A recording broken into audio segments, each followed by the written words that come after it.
Very good morning to our RANsquawk listeners. Welcome to European Rundown for today, Wednesday the 2nd of February. Just gone through 10 o'clock now here in London and a check round the markets. And in terms of an update on the Egyptian situation, President Mubarak, as announced last night, will not run for the next term in terms of his presidency. However, he will remain in place until September. So it looks as though for the time being those protests in the capital Cairo will continue throughout the rest of this week as the Egyptian bourse also remains closed. Elsewhere, though, in terms of the equity markets, some minor outperformance for the FTSE 100 as basic materials have bounced back on a sector basis.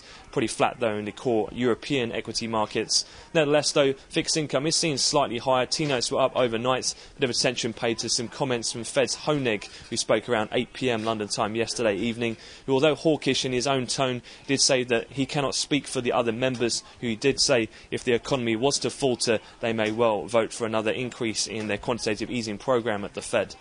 That and such then is seeing bond futures up around 10 ticks or so, even in spite of the general tightening in the peripheral bond yield spreads.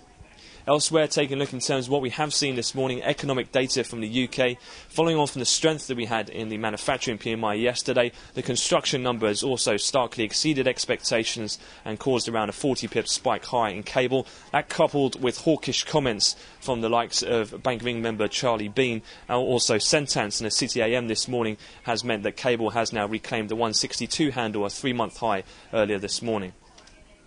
Looking forward then in terms of the rest of today, ahead of non-farm payrolls, we'll be keeping a very close eye on the likes of Challenger and also ADP employment change, as well as the oil inventory numbers later in the session.